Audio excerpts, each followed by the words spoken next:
Hi friends, welcome to Kamadhenu Akshayam. நம்ம இன்னைக்கு பார்க்க போகிறது வெண்பொங்கல் ரெசிபி. அதுவும் நல்லா கொலன்னு ஹோட்டலில் கிடைக்கிற அதே கன்சிஸ்டன்சியில் எப்படி பண்ணுறதுன்னு பார்க்கலாங்க. நம்ம சேனலை ஃபஸ்ட் டைம் பார்க்குறவங்க மறக்காமல் சப்ஸ்கிரைப் பண்ணிக்கோங்க.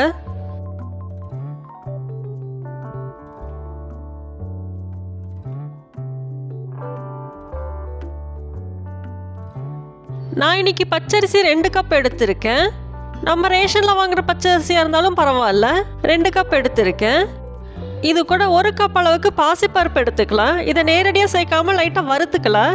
பாசிப்பருப்பை வறுத்து சேர்க்கும் போது இதோட வலுவழுப்பு இருக்காது. ஸ்டவ் மீடியம் டு ஸ்லோ ஃப்ளேமில் இருக்கட்டும். ஒரு 2 நிமிஷம் போல் வணக்கி எடுத்தால் போதும். பாசிப்பருப்போட கலர் மாறணுங்கிறதுல அவசியம் இல்லை, லைட்டாக வறுப்பட்டால் போதும். ஸ்டவ் ஸ்லோ டு மீடியம் ஃப்ளேம்லேயும் இருக்கட்டும், இல்லைன்னா சீக்கிரமாக கரிஞ்சிரும். இப்போ பார்த்தீங்கன்னா தெரியும், நல்லா வறுப்பட்டுருச்சு, கலரும் மாறல, நல்லா மணம் வர ஆரம்பிச்சிருச்சு. ஸ்டவ் ஆஃப் பண்ணிடுறேன். நம்ம வறுத்து வச்சிருக்கிற பாசிப்பருப்பை அரிசியோடு சேர்த்து கலந்துக்கலாம். இப்போ இந்த அரிசி பருப்பு நல்லா கழுவி எடுத்துடலாம். 2 தடவை கழுவி எடுத்துருக்கிறேன். பாசிப்பருப்பு வறுத்து சேர்க்கும் போது வலுவழுப்பும் இருக்காது, பொங்கல் நல்லா டேஸ்ட்டாகவும் இருக்கும். இப்போ 2 தடவை நல்லா கழுவி எடுத்துக்கிறேன். 2 தடவை கழுவி எடுத்து வச்சிருக்கேன். இப்போ தண்ணி ஊற்றி ஊற வச்சிடலாம். இது ஒரு 20 நிமிஷம் போல் ஊறட்டும்.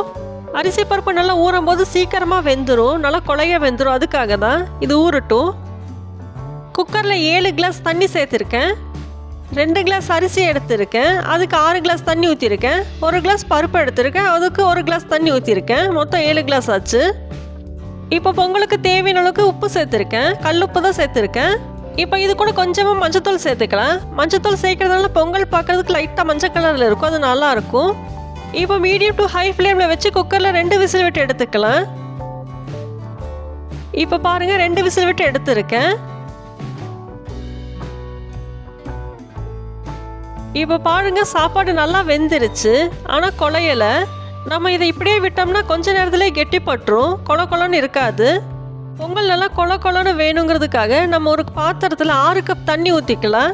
நம்ம 2 டம்ளர் அரிசி எடுத்துருக்கோம், அதுக்கு 6 டம்ளர் தண்ணி தனியாக கொதிக்க வச்சு எடுத்துக்கலாம். நம்ம 2 டம்ளர் அரிசி சேர்த்துருக்கோம், அதுக்கு 6 டம்ளர் தண்ணி சேர்த்துருக்கேன். தண்ணி பார்த்தீங்கன்னா இது மாதிரி நல்லா கொதிக்கணும், சும்மா சூடெல்லாம் ஆகக்கூடாது, நல்லா கொதிக்க வரணும். தண்ணி நல்லா கொதிச்சிருச்சு, போதும், ஸ்டவ் ஆஃப் பண்ணிடலாம். இப்போ நம்ம வச்சுருந்த பொங்கலை இது கொஞ்சம் கொஞ்சமாக சேர்த்து கலந்து விட்டுக்கலாம். கொஞ்சம் கொஞ்சமாக தண்ணி சேர்த்து கலந்துக்கலாம். ஆரம்பத்திலே பூரா தண்ணி சேர்த்துக்க வேண்டாம். இன்னைக்கு 1 டம்ளர் அரிசிக்கு 3 டம்ளர் தண்ணி சேர்த்துருக்கேன். 2 டம்ளர் அரிசி எடுத்தனால 6 டம்ளர் தண்ணி சேர்த்துருந்தேன். அது கூட பருப்புக்கு 1 டம்ளர் 7 டம்ளர் தண்ணி சேர்த்து வேக வச்சு எடுத்துருந்தேன். இப்போ பார்த்தீங்கன்னா 6 டம்ளர் தண்ணி தனியாக கொதிக்க வச்சு எடுத்து சேர்த்துருக்கேன்.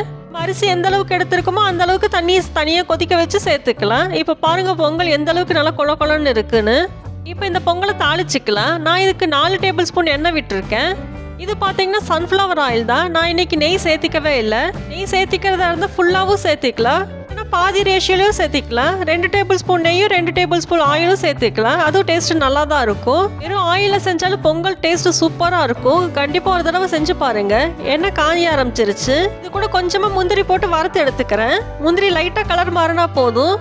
சின்ன சின்ன ஹோட்டல்லாம் பார்த்தீங்கன்னா ஃபுல்லாக குக்கிங் ஆயிலில் தான் செய்வாங்க. அந்த மெத்தடில் தான் நான் இன்றைக்கி செஞ்சுருக்கேன். முந்திரி நல்லா கலர் மாறிடுச்சு, போதும், எடுத்துடலாம். இப்போ பொங்கலை தாளித்து விட்டுறலாம். அதுக்கு கொஞ்சமாக கருவேப்பிலை எடுத்திருக்கேன், பொடியாக நறுக்கி வச்சு இஞ்சி எடுத்திருக்கேன். இதை தாளித்து விட்டுறலாம்.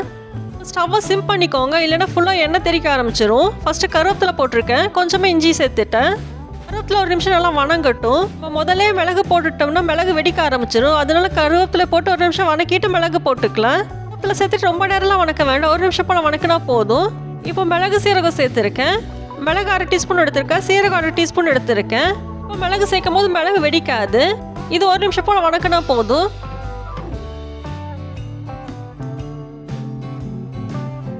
கருவேப்பிலை நல்லா பொரிஞ்சிருச்சு, போதும், ஸ்டவ் ஆஃப் பண்ணிடலாம். ஸ்டவ் ஆஃப் பண்ணிவிட்டு நம்ம பொங்கலோட சேர்த்துக்கலாம்.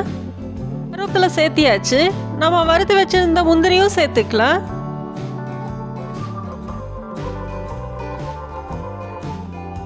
அவ்வளோதான், இது நல்லா கலந்து விட்டுறலாம். இப்போ பாருங்கள் பொங்கல் எந்த அளவுக்கு நல்லா கொலன்னு இருக்குன்னு.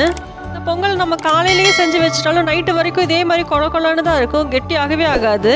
வேறு பாத்திரத்துக்கு மாற்றி வைக்கணுங்கிறது அவசியமே இல்லை, குக்கர்லேயே இருந்தாலும் கொலன்னு அப்படியே தான் இருக்கும்.